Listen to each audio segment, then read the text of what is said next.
If you're going to do something, you better carve out your own market. Because believe you me, I've seen a lot of guys graduate from my art school who are the best cab drivers right now in Toronto. And they were a lot better than me, and probably even still to this day, if they pick up a pencil, they'd be better than me. But bottom line is that they didn't have the focus or the drive in a direction, whereas I kind of chose this direction because A, I was comfortable with it, and B, it was an untapped market in the Toronto area. At this stage of my career, I'm picking and choosing exactly what I want to do, and it's been rewarding that way. This looks like the place. Well, this is going to be the future home of Rose Cherry. Rose Cherry's home. My name's Rob MacDougall, and I kind of picked the coldest day of the year to be doing this, but this is going to be the warmest house on the planet from when I saw the blueprints of this house that's being built. I've known Don Cherry since 1985. I've known Rose that many years, and she was a great lady. And what I plan on doing is I want to do a painting where we're going to make a limited edition print that will be sold with the proceeds going towards the Rose Cherry home. I'm going to take you through this painting from beginning to end so that you can understand and appreciate the labors that I have to go through in order to make it happen.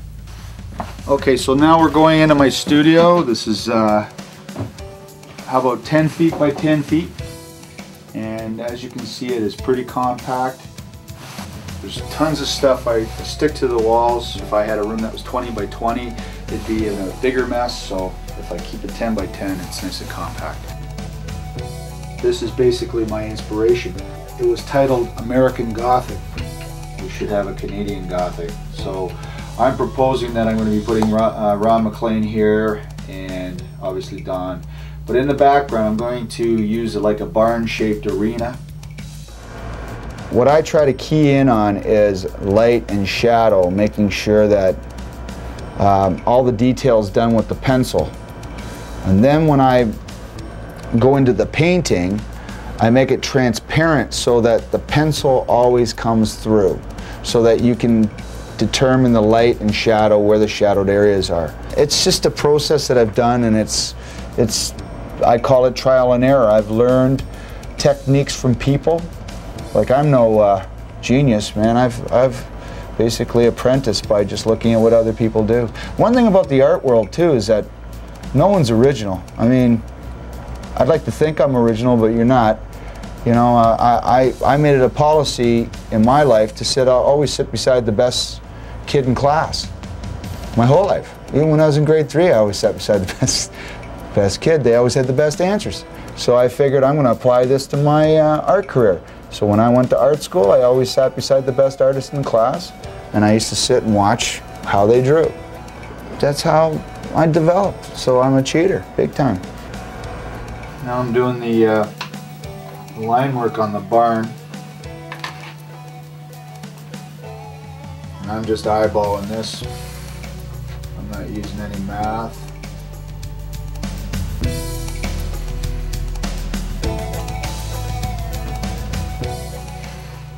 When I started this as a career, I retired. I am not, like, what I've done in my retirement, I've probably made some good money, but it's not like a job. It's, what am I, okay, give me $1 million bucks. What do you think I'm gonna do tomorrow? I'll probably come back here and start drawing again. So, it's very rewarding to sit back and do something, or fire something against the wall that you don't like, which I've done. I'm never going to get as good as I want to be, but I have to find some form of content along the way, you know. All right, so where do I begin? Get rid of it. Why not? This is where it all happens. And like I said, I'll just lay this in flat. So here you go. I did all this pencil drawing, and I didn't really need to, but I do it. Each year I would do a painting at the Conn Smythe dinner and I would donate it, and the proceeds would go towards the children. That's how basically I got into doing limited editions. And somebody exposed me to the fact that, you know, it's a good business to get into if you pick the right subject matter. I mean, some of the guys that I've done in the past, you know, some people would just love to have, like I've done Wayne Gretzky limited edition twice now, and it was just something I did. I don't know. I was really into advertising when I first got out of art school. I mean, that's my way of surviving was advertising. Geez, I mean, I was doing fridges and toasters, and I did the odd female ad. You got to make your ends meet, you know. I was told that you can't make a living in art as a child. So if you want to pursue the art business, you'll live in a second-story room above a sporting goods store, which is where I am. But am I happy? Yes. Everything's good. Life is good.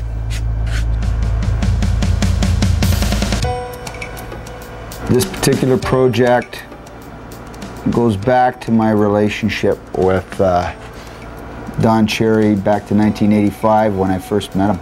I'd always been a big fan of his.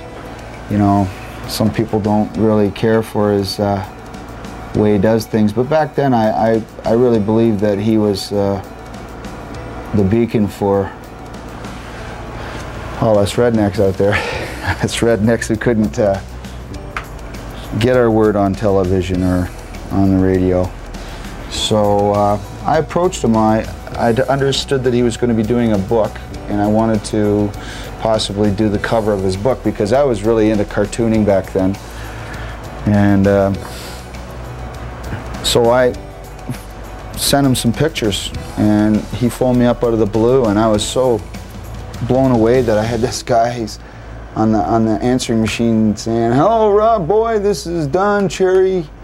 I really like what you're doing. I want you to come in and see me." And wow, you know, I just graduated from art school, and I thought, man, this is it.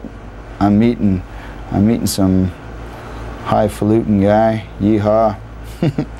And I went and met him, and it's been great ever since because I think, you know, we're from the same neck of the woods, you know, like the same creed. My dad's was a hard adder kind of guy, construction all his life, had to make ends meet, feed 4 kids, blah, blah, blah. And I think that was exactly what was happening to Don, you know.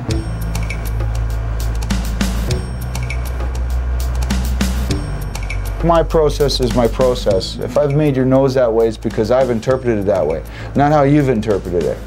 I mean, there's a lot of artists out there that will give you exactly what you want. I mean, if you're married to a ugly, butt ugly woman, which there's an artist in the past named John Singer Sargent used to take butt ugly women and make them beautiful, okay? But he was getting paid handsomely for it. Well, I'm not getting paid handsomely, so if you're butt ugly, I'm going to draw you as I see it. If I interpret you my way, then that's the way it is. That's my interpretation. If I've made you, if I've offended you, I certainly didn't mean to do it. I've just blamed it on the hand.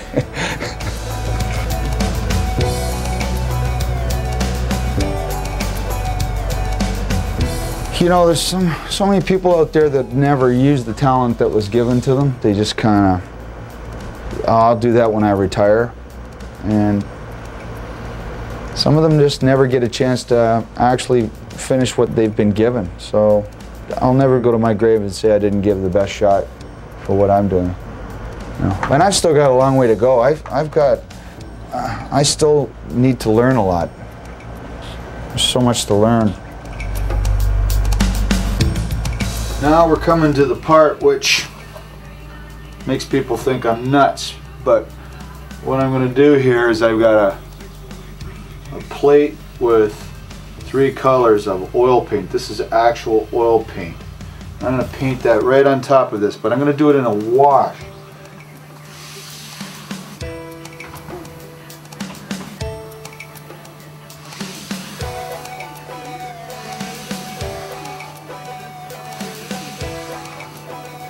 The next part is I use this little piece of kneaded eraser, and even though that this painting is still wet, the paper is still wet, I can still pull off subtle little areas, like obviously I just hit the forehead, but I can go in there and just pull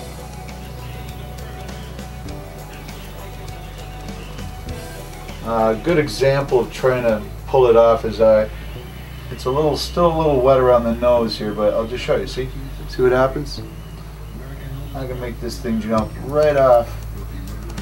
If I make a mistake, I rub it back in, which I just did. When I'm with my kids, that's when I realize, you know, like this is the coolest job, because they're at home doing their homework and doing their math, and I'm sitting there drawing cartoons, and they can't figure it out. That how can you get away with that?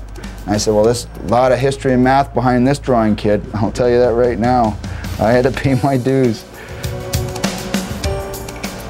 From the Don Cherry Grapevine connection, I wound up working with Bob McKenzie at the Hockey News way back when.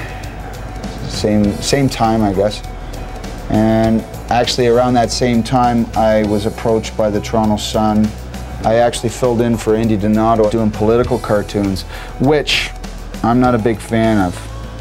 I just didn't feel comfortable doing politicians. The thing about doing sports is that in hockey, if you do an infraction, you get 2 minutes or 5 minutes or thrown out of the game. If you're a politician and you get caught, you get elected. You know, so I just found that it was not my cup of tea to do political stuff. So, and I felt comfortable with sports because I could relate to it. You know what's weird is when you screw up and somebody goes, "Wow, I like that part." You go, "Oh, okay." But it's funny that I can do a painting today, and 10 years from now look at it and go, "Man, that was really good then," or "That really sucked." But I mean, I found, looking back at my work like 15 years ago, some of the things that I was doing then are a lot more fresh. Like I find it more exciting when I look at it now, going, "Geez, I should try that." And I'm thinking, well, you did it 15 years ago. But I like to look back, yet you tend to become your worst critic as well. Okay, these are leaves that I picked up about a month or so ago, put them in a telephone book and squeezed them shut. What I'm going to try to do is I'm going to put these on the very corners of the painting. So we got your real live Canadian maple leaf.